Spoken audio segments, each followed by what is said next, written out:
Hello guys, and what is up? This is Vendetta, and we're gonna look at some battles. So, what ones do I feel like playing today? I think we'll do this one. So, I'm sorry I haven't really done too many battles recently. Have a lot of shiznick to do at college, but I'm gonna try and get back on top of things this week. And we'll kick it off with Legendary Vendetta and Ground Zero. So, this is gonna be on the Awakai foothills. Yes, as you could probably guess from the name, foothills, it is going to be very, very tricky as we've got a lot of, you guessed it, hills. So, tactics, probably not a lot of cav would be too useful, although the mobility would be very, very helpful. Ground units such as infantry are going to be pretty tough to maneuver.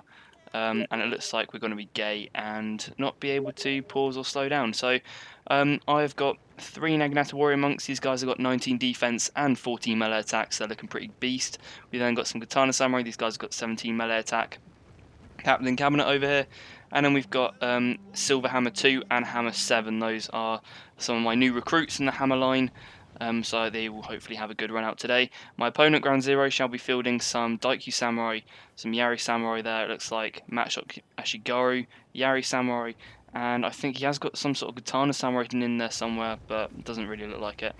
So, I mean, his kind of main infantry force isn't too strong, but he is also packing some Fire Cav and 3 Yari Cav, along with his melee general. These guys are pretty boss.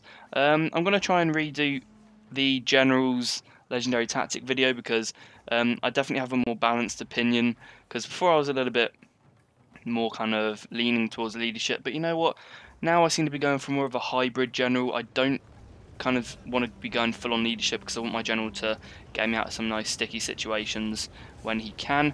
As you can see, oh, you can't see now, but he does have 26 melee attack, does Captain Cabinet nowadays. So I've gone for more of a hybrid general. So we're going to be fighting over the workshop and I think it's farmhouse? Yeah, farmhouse. Now, take you through some of the steps of what I'm doing. So I'm going for the workshop here because you have to remember that my monks are going to play a massive role in this.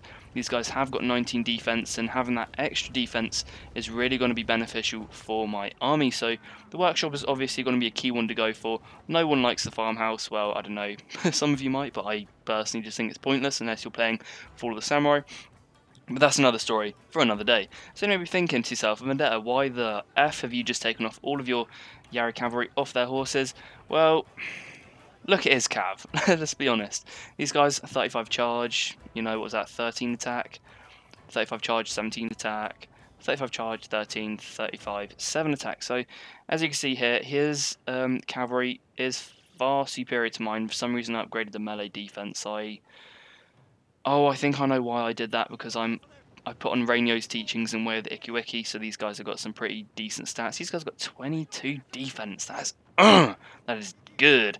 So I've taken these guys off because his cavalry is so much better than mine. Now, I've taken 1 Yari Cav here, put them next to the workshop, and note the positioning as well. I put their backs against the building wall so they can't be rear charged, only charged from the flank or the front.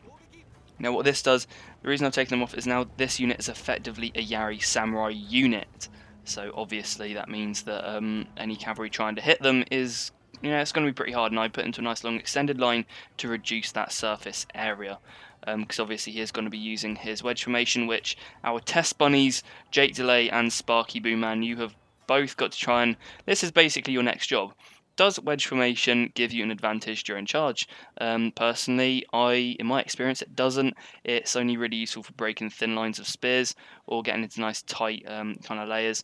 But that'd be an interesting one to do, because he did very, very well with the bow units. Trying to shoot at these bow units whilst they're in forests would be pretty pointless. But we've learned that from our test bunnies, Delay and Sparky. So that's going to be your next test, guys. Wedge formation. So I took one of the Yari Cav completely off with my army just for some extra protection, because I have got some Naginata Warrior Monks and put these guys into their loose formation to soak up any Matchlock, Fire and Daikyu Samurai. He's then now going to be charging across. Now this is basically my point here, alright? He's clumped all of his troops. Oh, those horses are going to be zipping back. But he's clumped all of his horses up. That is tragic. Look, I've got 8 kills to his what? He's got 12 deaths. I've got 8 kills. So, or 8 deaths even.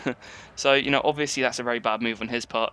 I then do an attack order for those Yarikav. He's then going to make, this is going to be his second mistake. He then charges in all of his cavalry into these guys. Now, you know, with wedge formation, you're not getting that surface attack. This is what you want. So he wants to take in one Yari Cav and hit from the flank, and then take the other one from the flank and hit from the side.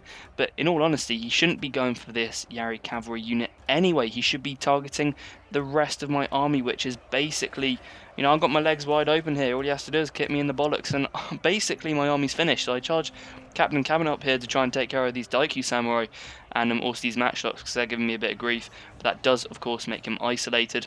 And I do manage to wipe away any of his Yari Samurai on this flank. And look, the tactic paid off. I raped this unit over here. This guy is now feeling a bit butthurt. And so he should. So these guys are going to climb back on their horses to come and support me, because he's not going to be trying to take this workshop anytime soon. He finally learnt from his mistake, and he does eventually charge off all of his cavalry away from this Yari Cav. But look at it, 50 bloody kills. You know, and he's only lost 35 men. He could have used this cavalry much more wisely. These guys have lost a lot of troops, and they're now going to get grinded up by this Naginata warrior monk, which is only barely going to be protecting some of my shock troopers, my first and second shock troopers there. But it is looking pretty desperate. His Waka Raiders are holding on, even though they have only got, you know, what was that, 10 attack there? That's pretty awful. But the strength of steel, the steel strength, warrior monks are going to be holding on in there. And Captain Cabinet is, of course, still trying his best to mince up any of these skirmishing units, try and make sure that their skirmishing power isn't quite fully utilised. I think that's his general there. He's got 14 men left, but look at that. I'm going to do a test with some melee generals, because they are pretty insane. So we'll make Captain Cabinet from a pussy to like some hardcore fanatical samurai. And this was another one of his key areas, was ground zero. He didn't charge these guys off. These guys were only broken, but now they're coming back in a wavered form. You really, if you can spare the units, definitely chase after broken kind of enemies, because then you can shatter them and this won't happen. So my unit's going to be able to come back. And as we can hear, like, horns of Rohan over here charging down the hill, and they're going to be able to swipe straight into the flank of ground zero, and his general is now caught within those warrior monks, which is not going to be too healthy for him. And there we go, we get the downhill charge straight into those Daikyu Samurai, so those Daikyu Samurai are going to be getting destroyed. And these Matchlock Ashigaru are now just up here firing down the hill, but it looks like I have just managed to pull that one out. His cavalry was his main advantage, but he couldn't quite utilise it. And I think, yeah, that's Captain Cabinet. I am absolutely ashamed of you. So, I mean, that just kind of gives you some nice ideas. These horses over here are still kind of waiting to be released. And there you go. So that just kind of shows you some good tactics to use if your cavalry is outnumbered. You know, just kind of pop them off their horses. Then they're kind of, you know, Yari Samurai, of course. They don't quite have as high, I think it's defense stats or bonus versus cavalry, but, you know, they're still going to be very useful as they are effectively a spear infantry unit. So we'll pop off to the results screen.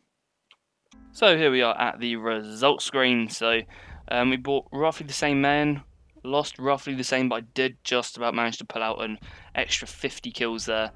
And yeah, kind of 50 less losses. So we're looking at the unit stats, and so the steel strength guys definitely pulled out there. Shock troopers obviously doing pretty well. The Yari cavalry did surprisingly well. These guys got 88 kills to 66. That is incredible, considering that I did still have both of my Yari cav units left. Especially when you look at his army. You know, he had a lot of cavalry, but he just couldn't use it. You know, these three cavalry here are down at the bottom end with the lowest amount of kills in his whole army. These guys really should not have ever charged at any of my own Yari cav, because they were dismounted, and you just saw the devastation that I laid there, and he really just couldn't do anything about it. So really the aim of this battle, is just to kind of show you, you know, what cavalry can do when it's dismounted. You know, just don't always assume that dismounting your cavalry, bang, you're in in some sort of disadvantage, because you're most certainly not. That's definitely if it's a Yarikav. So sometimes it's not always best to keep them on their horses. Sometimes you can do exceptionally well when they're dismounted, and sometimes I find that when I am disadvantaged by another person's cavalry, I'll dismount my own, just to make it a bit easier. And also the positioning there was key. He really did make a few errors. He should have taken his cavalry into my back line, and he would have wiped me to hell, basically. So I hope you enjoyed that battle, and I'll see you later, guys. But bye for now.